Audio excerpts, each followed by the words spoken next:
ओम शांति। आज 4 अप्रैल 2025 के महावाक्य। मधुबन से प्यारे मीठे बाप दादा ने कहा, मीठे बच्चे, अभी तुम पुरुषोत्तम बनने का पुरुषार्थ करते हो। पुरुषोत्तम है देवताएं, क्योंकि वह है पावन। तुम पावन बन रहे हो। प्रश्न है, बेहद की बाप ने तुम बच्चों को शरण क्यों दी है? उत्तर है, क्योंकि हम सब रिफ्यूज के डिब्बे में पड़े हुए हैं। किचड़े के डब्बे में, जैसे कोई कबाड़ा का डब्बा होता है ना, रिफ्यूज करे हुई चीजें रखी होती है। बाप हमें किचड़े के डब्बे से निकाल गुल गुल बनाते हैं। आसुरी गुण वालों को दैवी गुणवान बनाते हैं। ड्रामानुसार बाप ने आकर हमें किचड़े से निकाल एडॉप्ट कर अपना बनाया है। गीत है, यह कौन आया आज सवेरे सवेरे। ओम शांति। रात को दिन बनाने के लिए बाप को आना पड़े। अभी तुम बच्चे जानते हो कि बाप आया हुआ है। पहले हम शूद्र वर्ण के थे, शूद्र बुद्धि थे। वर्णों वाला चित्र भी समझाने के लिए बहुत अच्छा है। बच्चे जानते हैं हम इन वर्णों में कैसे चक्र लगाते हैं। अभी हमको परमपिता परमात्मा ने शूद्र से ब्राह्मण बनाया है। कल्प कल्प कल्प के संगम युगे हम ब्राह्मण बनते हैं। ब्राह्मणों को पुरुषोत्तम नहीं कहेंगे, पुरुषोत्तम तो देवताओं को कहेंगे। ब्राह्मण यहाँ पुरुषार्थ करते हैं पुरुषोत्तम बनने के लिए। पति से पावन बनने के लिए बाप को बुलाते हैं। तो अपने से पूछना चाहिए, हम पावन कहाँ तक बन रहे हैं? स्टूडेंट भी पढ़ाई के लिए विचार सागर मंथन करते हैं ना। समझते हैं इस पढ़ाई से हम यह बनेंगे। तुम बच्चों की बुद्धि में है कि अभी हम ब्राह्मण बने हैं देवता बनने के लिए। यह है अमूल्य जीवन, क्योंकि तुम ईश्वरीय संतान हो। तो सर्वोच्च जो हमारा पूरे कल्प में रोल है, वो यही 84वें जन्म का है। ईश्वरीय जन्म, ईश्वरीय संतान। ईश्वर तुमको राजयोग सिखला रहे हैं, पतित से पावन बना रहे हैं। पावन देवता बनते हैं। वर्णों पर समझाना बहुत अच्छा है, तो आज बाबा ने हम वर्णों पर समझानी दी है। तो आज भी हम अगर किसी बच्चे को समझानी देते हैं तो वर्णों पर देंगे, और जब अपना सुदर्शन चक्र घुमाएंगे तो वर्णों पे घुमाएंगे। वर्णों पर समझाना बहुत अच्छा है। सन्यासी आदि इन बातों पर नहीं ठहरेंगे, बाकी 84 जन्मों का हिसाब समझ सकते हैं। यह भी समझ सकते हैं कि हम सन्यास धर्म वाले 84 जन्म नहीं लेते। इस्लामी बौद्धि आदि भी समझेंगे, हम 84 जन्म नहीं लेते। हाँ, पुनर्जन्म लेते हैं, परंतु कम। तुम्हारे समझाने से झट समझ जाएंगे। समझाने की भी युक्ति चाहिए। तुम बच्चे यहाँ सम्मुख बैठे हो तो बाबा बुद्धि को रिफ्रेश करते हैं। तो वहाँ मधुबन में बाबा के समक्ष बैठे हैं बच्चे, जैसे और बच्चे भी यहाँ आते हैं रिफ्रेश होने के लिए। तुमको तो रोज बाबा रिफ्रेश करते हैं कि यह धारणा करो। बुद्धि में यही ख्याल चलते रहे, हम 84 जन्म कैसे लेते हैं, कैसे शूद्र से ब्राह्मण बने हैं, ब्रह्मा की संतान ब्राह्मण। अब ब्रह्मा कहाँ से आए? बाप बैठ समझाते हैं, हम इनका नाम ब्रह्मा रखते हैं। यह जो ब्रह्मा कुमार कुमारियां हैं, यह फैमिली हो गए, तो जरूर अडॉप्टेड है। बाप ही अडॉप्ट करेंगे। उनको बाप कहा जाता है, दादा नहीं कहेंगे। तो आज बाबा कह रहे हैं बाबा कहा जाता है, दादा नहीं कहेंगे। बाप को बाप ही कहा जाता है। मिल्कियत मिलती ही है बाप से। कोई चाचा मामा व बिरादरी वाला भी अडॉप्ट करते हैं। जैसे बाप ने सुनाया था, एक बच्ची किचड़े के डिब्बे में पड़ी थी। वह कोई ने उठाए जाकर किसको गोद में दी, क्योंकि उनको अपना बच्चा नहीं था। तो बच्ची जिनकी गोद में गई, उनको ही मम्मा बाबा कहने लग पड़ेगी ना। ब्रह्मा बाबा ने एग्जाम्पल दिया संसार का। यह फिर है बेहद की बात। तुम बच्चे भी जैसे बेहद के किचड़े के डब्बे में पड़े थे, विषय वैतरणी नदी में पड़े थे, कितने गंदे हुए पड़े थे। ड्रामानुसार बाप ने आकर उस किचड़े से निकाल तुमको अडॉप्ट किया है। तमो प्रधान को किचड़ा ही कहेंगे न। आसुरी गुण वाले मनुष्य हैं देह अभिमानी। काम क्रोध भी बड़े विकार है न।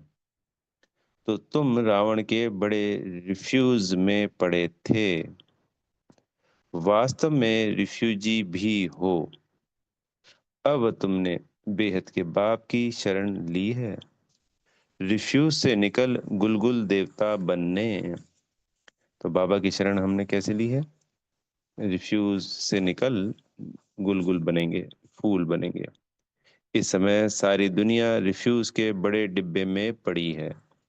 बाप आकर तुम बच्चों को किचड़े से निकाल अपना बनाते हैं। परंतु किचड़े के रहने वाले ऐसे हीरे हुए हैं जो निकालते हैं फिर भी किचड़ा ही अच्छा लगता है। तो जो बच्चे वापस चले जाते हैं या बेकार में गिरते रहते हैं बार बार, तो उनको किचड़ा ही पसंद है। जैसे गधे के लिए फेमस है ये।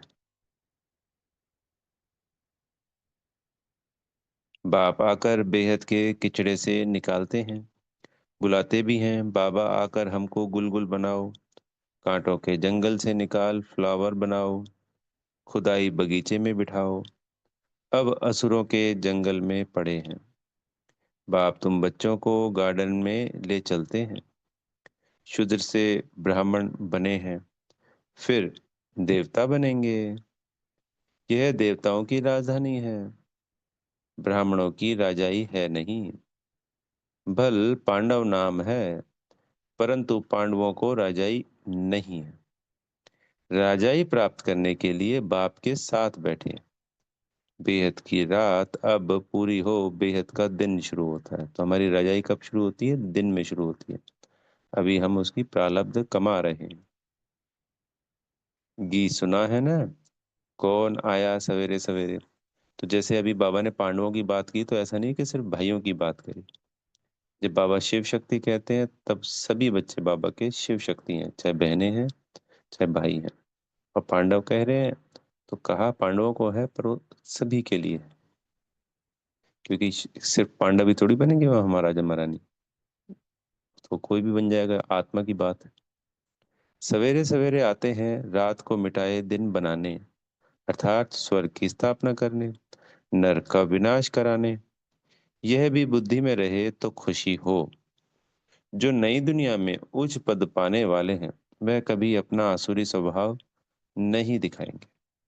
जिस यज्ञ से इतना ऊंचा बनते हैं, उस यज्ञ की बहुत प्यार से सेवा करेंगे।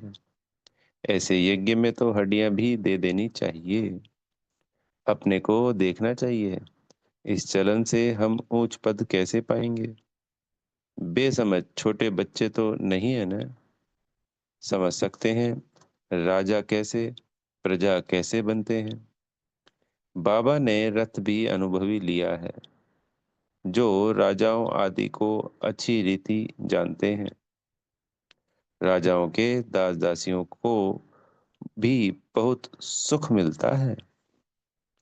वह तो राजाओं के साथ ही रहते हैं, तो महल में ही रहते हैं। जो राजाओं के दास दासी हैं वो उनके साथ ही रहते हैं, परंतु कहलाएंगे तो दास दासी। सुख तो है ना, जो राजा रानी खाए वह उनको मिले, बाहर वाले थोड़ी खा सकते हैं। दासियों में भी नंबरवार होती हैं, कोई श्रृंगार करने वाली, कोई बच्चों को संभालने वाली, कोई झाड़ू आदि लगाने वाली। यहाँ के राजाओं को इतने दास दासी हैं, तो वहाँ कितने ढेर होंगे। सब पर अलग अलग अपनी चार्ज होती है, रहने का स्थान अलग होगा।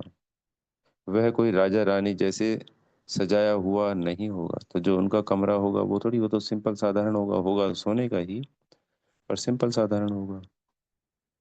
जैसे सर्वेंट क्वार्टर्स होते हैं, अंदर आएंगे जरूर, परंतु रहते सर्वेंट क्वार्टर में हैं। तो बाप अच्छी रीति समझाते हैं, अपने पर रहम करो। हम ऊंच से ऊंच बने, हम अभी शूद्र से ब्राह्मण बने हैं, अहो सौभाग्य, फिर देवता बनेंगे। यह संगम युग बहुत कल्याणकारी है। तुम्हारी हर बात में कल्याण भरा हुआ है। भंडारे में भी योग में रह भोजन बनाए तो बहुतों का कल्याण भरा हुआ है। श्रीनाथ द्वारे में भोजन बनाते हैं, बिल्कुल ही साइलेंस में। श्रीनाथ ही याद रहता है। भक्त अपनी भक्त में भक्त अपनी भक्ति में बहुत मस्त रहते हैं। तुमको फिर ज्ञान में मस्त रहना चाहिए। श्री कृष्ण की ऐसी भक्ति होती है, बात मत पूछो। वृंदावन में दो बच्चियां हैं, पूरी भक्तिन है। कहती है बस हम यहाँ ही रहेंगी, यहाँ ही शरीर छोड़ेंगी श्री कृष्ण की याद में। उनको बहुत कहते हैं अच्छे मकान में चलकर रहो, ज्ञान लो। बोलती हैं हम तो यहाँ ही रहेंगी। तो उसको कहेंगे भक्त शिरोमणि। श्री कृष्ण पर कितना न्यौछावर जाते हैं। अभी तुमको बाप पर न्यौछावर होना है। तो बाबा पर न्यौछावर होना यानी बाबा की एक एक श्रीमत का पालन करना, यही है उन पे न्यौछावर होना। अपने को आत्मा समझ परमात्मा को याद करते रहना, बाबा को याद करते रहना, ये है न्यौछावर होना।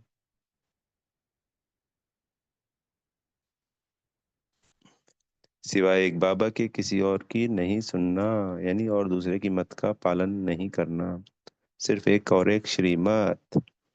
पहले पहले शुरू में शिव बाबा पर कितने निछावर हुए। वैसे बाबा यहाँ पे वो निछावर कह रहे हैं, जैसे दौड़ के आए, 500 बच्चे लगभग आए, अंत में तो 300 350 या 400 रह गई संख्या, पर उस वक्त तो पूरा कहते हैं ना सिंध ही भाग आया था। ढेर के ढेर आए। जब इंडिया में आए तो बहुतों को अपना घर बार याद पड़ने लगा। कितने चले गए तो यहाँ यज्ञ में आने के बाद भारत में फिर चले गए थे। ग्रहचारी तो बहुतों पर आती है ना, कभी कैसी दशा बैठती है। बाबा ने समझाया है, कोई भी आते हैं तो बोलो कहाँ आए हो। बाहर में बोर्ड देखा, ब्रह्मा कुमार कुमारियां, यह तो परिवार है ना। एक है निराकार परमपिता परमात्मा, दूसरा फिर प्रजापिता ब्रह्मा भी गाया हुआ है। यह सब उनके बच्चे हैं, और दादा है शिव बाबा। वर्षा उनसे मिलता है।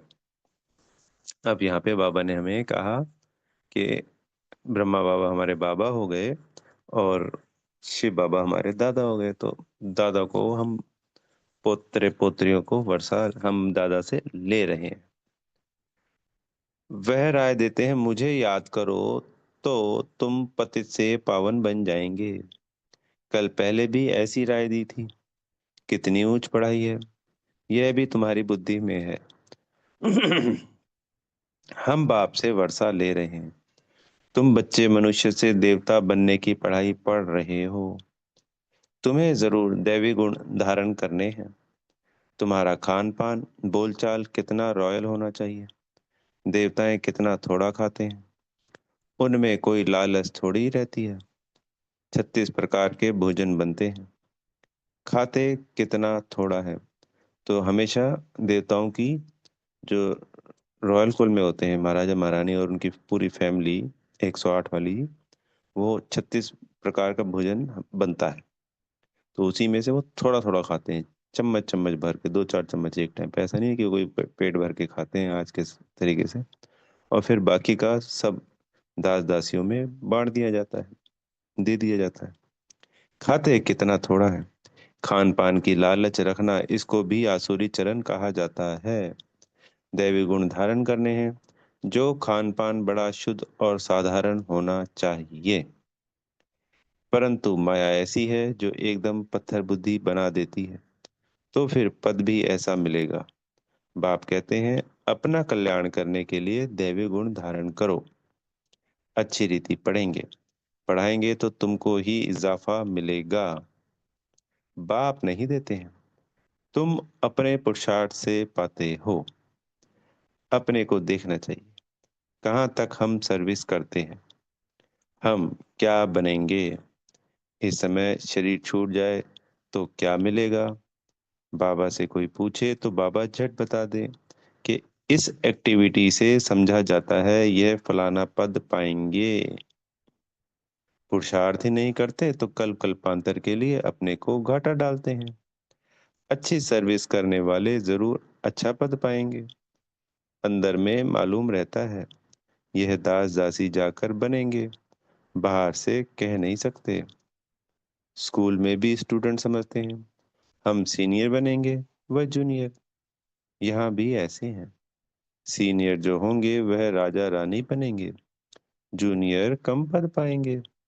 साहूकारों में भी सीनियर और जूनियर होंगे, यानी एक ऊंचा साहूकार और एक कम साहूकार, उससे नीचे साहूकार।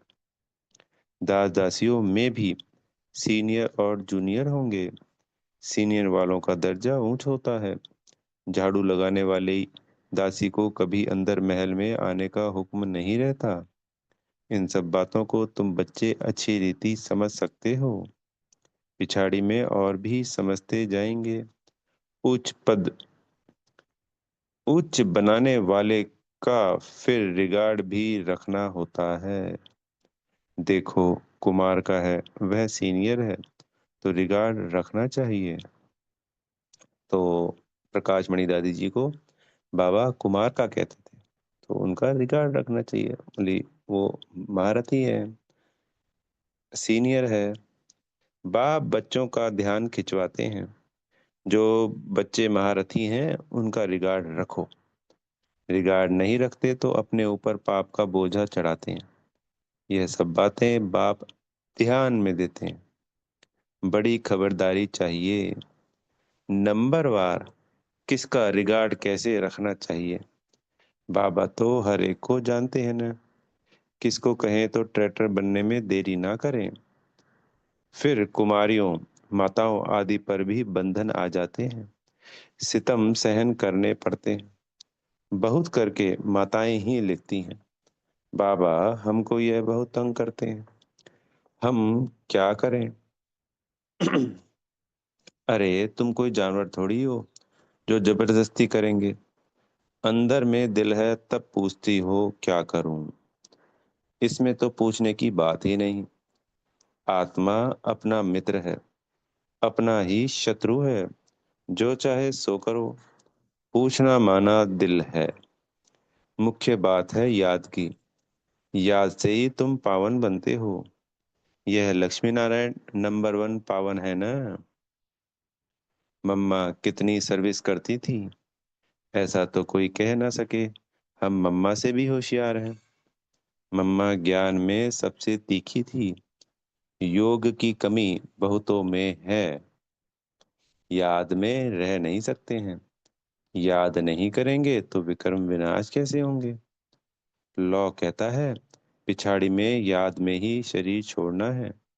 शिव बाबा की याद में ही प्राण तन से निकले। एक बाप के सिवाय और कोई याद ना आए, कहाँ भी आसक्ति ना हो, यह प्रैक्टिस करनी होती है। हम अशरीरी आए थे, फिर अशरीरी होकर जाना है। आत्मा आई है और आत्मा ही जाएगी बिना शरीर के। बच्चों को बार बार समझाते रहते हैं, बहुत मीठा बनना है, दैवी गुण भी होने चाहिए।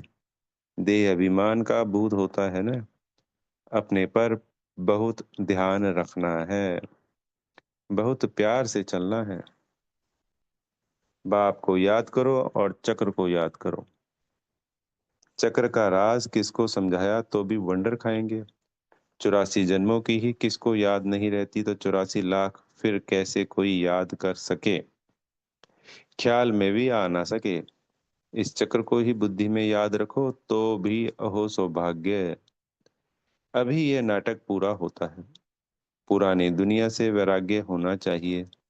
बुद्धि योग, शांति धाम, सुख धाम में रहे, या तो परम धाम में रहे या स्वर्ग में याद करे। सेल्फ रियलाइजेशन हो, बाबा की याद हो। गीता में भी है मन मना भाव।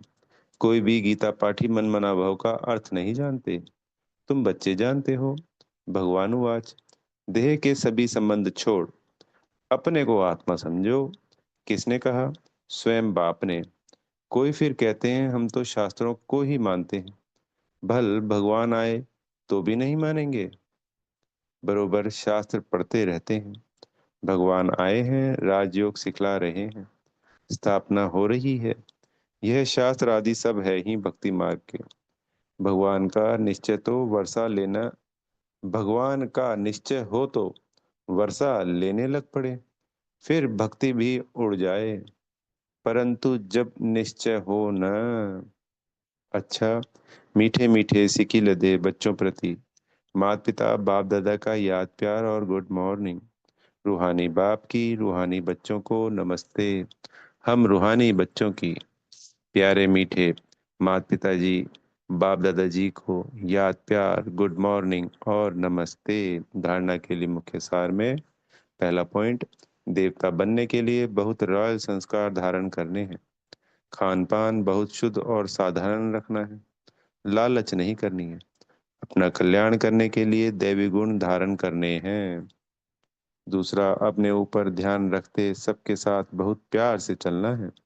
अपने से जो सीनियर है उनका रिगार्ड जरूर रखना है। बहुत बहुत मीठा बनना है। देह अभिमान में नहीं आना है।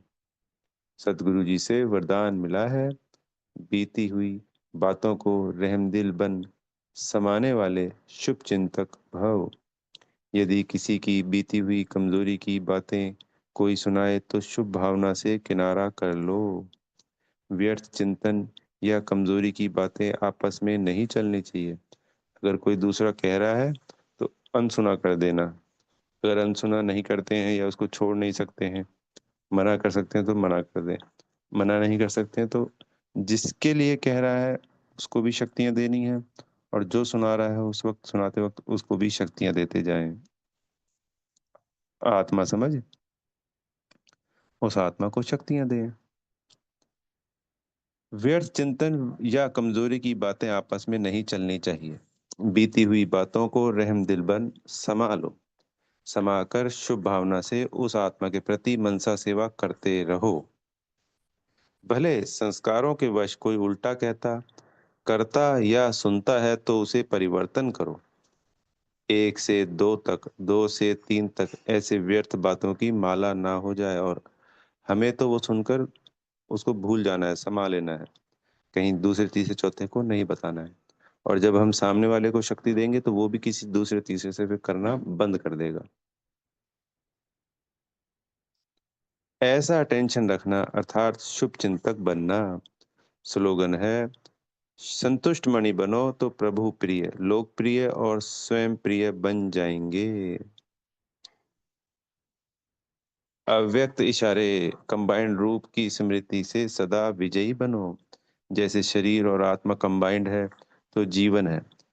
यदि आत्मा शरीर से अलग हो जाए तो जीवन समाप्त हो जाता है। ऐसे कर्मयोगी जीवन अर्थात कर्म योग के बिना नहीं, योग कर्म के बिना नहीं। यानी याद के साथ ही कर्म होना चाहिए और कर्म में सदा याद समाई हुई होनी चाहिए। तो ऐसे कर्मयोगी जीवन अर्थात कर्म योग के बिना नहीं, कर्म याद के बिना नहीं, और याद कर्म के बिना नहीं, सदा कंबाइंड हो तो सफलता मिलती रहेगी। अच्छा, ओम शांति। बेहद का धन्यवाद मेरे प्यारे मीठे माता पिता बाप दादाजी का, आप सभी आत्मा भाइयों का, और दिल से बेहद की शुभकामनाएं शुभ भावनाएं। ओम शांति।